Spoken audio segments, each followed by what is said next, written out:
Welcome to my video. And yes, my cat is with me. Where'd he go? Here he is. His name is Axis and he's a tuxedo. But that's not what this video is about. He just wanted to be up here with me while I did my video. Today I'm going to do frequently asked LDR questions. And if you don't know what LDR means, it means long distance relationship. And shh, you don't know anything. And I'm currently in an LDR, so I'm like, okay, well, I might as well talk about it since I've been in LDRs before and since I'm in one now. How common are LDRs? Well, it's not like you would see it every single day. And here comes my other cat. It's not like you would see it every single day of someone saying, hey, I'm dating a person in another state or another country or whatever. For me, I feel like it's more common because none of the guys here either show interest in me or I don't really see any interest in them. Crackhead. So that is my reason for being in an LDR. Are LDRs becoming more common?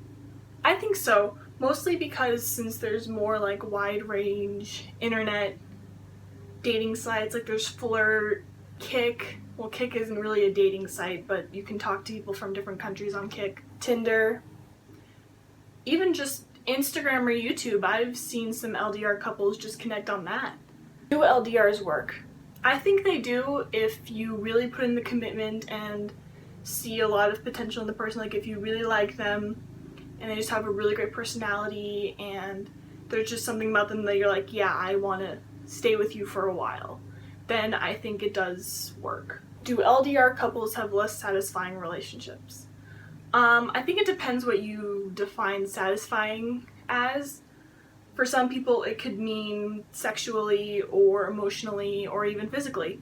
For me, I'm really needy of a girlfriend, so I like cuddling and just being around the person even if we're just sitting watching TV. I still think it is satisfying because I can just cuddle a pillow while I Skype my boyfriend watching a movie, or while I watch Doctor Who, which I do most of the time.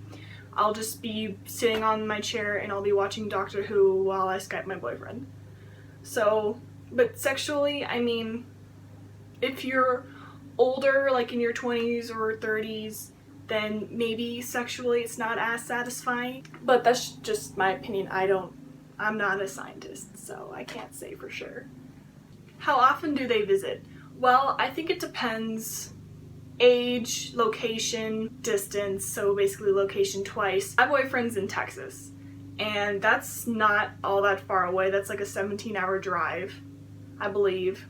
So it's not like he's very far away, but money could be tight for coming out to visit, or because spring break might work better than him just coming like randomly during the school year because we're both still in school. So, but if you're not in school, like if you're in college, well, I guess that is school, but if you're in college, you have a little more free range. But if you're not in college, I guess you can visit whenever you have time off work or wherever you get enough money to go and visit the other person. Do people in LDRs cheat more?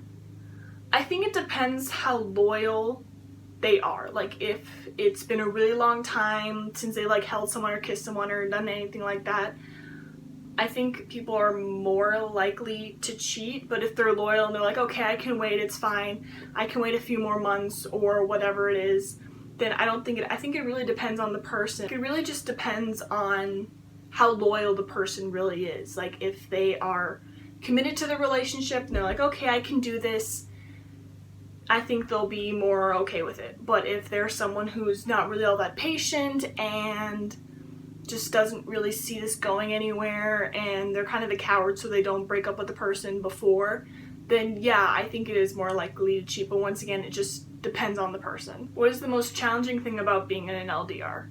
Well, I think for me the most challenging thing is that he's not here. So, and he's in the same time zone so we can talk a lot, but he's not here so we can't hug or kiss or go on actual dates. But I think another really challenging thing about being an LDR is people are like, well, why don't you date someone near you? Or can't you find a guy your age? or you don't really know them. Just because you talk and Skype every day and text and call, that doesn't mean you really know the person. If they come to see you, are they going to kidnap you? So I think that's another challenging thing, is people doubting their relationship or just being like, yeah, you should date someone here instead of dating someone so far away. I'm sorry, parents, for throwing you under the bus.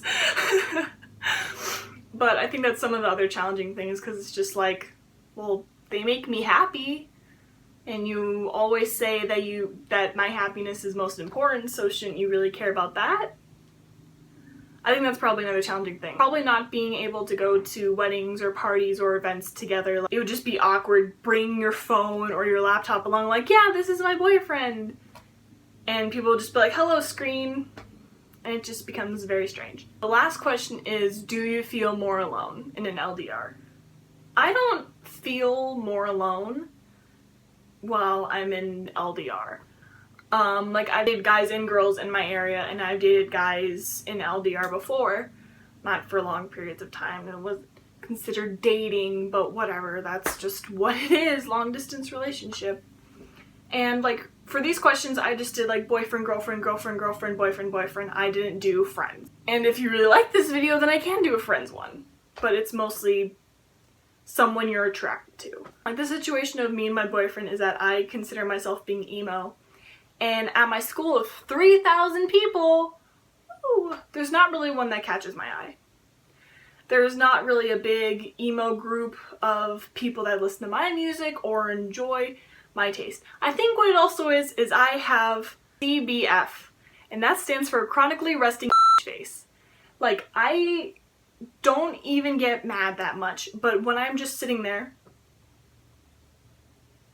I look like I'm pissed off. I look like a and very unapproachable, and I don't mean to look that way, and I think that's just how my aura is. I am not that way at all. I'm actually really nice and funny and weird, and I'm completely hyper some of the time, and I'm super sarcastic. Super sarcastic. And I'm a nerd, and I consider myself being emo. So that's another thing. Most of the guys at my school are F-boys, jocks, or taken, or just too short. I'm 5'11", so I'm really tall. So that might be another reason. But it's like, I don't like anyone at my school. I like this guy. And he's in Texas. And I'm here. But this guy makes me happy, and I decided, hey, I'm in an LDR, I should talk about it for a little bit. LDRs can be challenging, like if they're in a different time zone, or they're older than you, or even younger than you, because then you're the older one. Like, at the moment, I'm older than my boyfriend. Not by a lot, but I am older than him. It doesn't feel that awkward, but now I'm just rambling. So I will see you guys in the next video. Have a great rest of your day, or rest of the night, or whenever you're watching this, and I will see you guys later.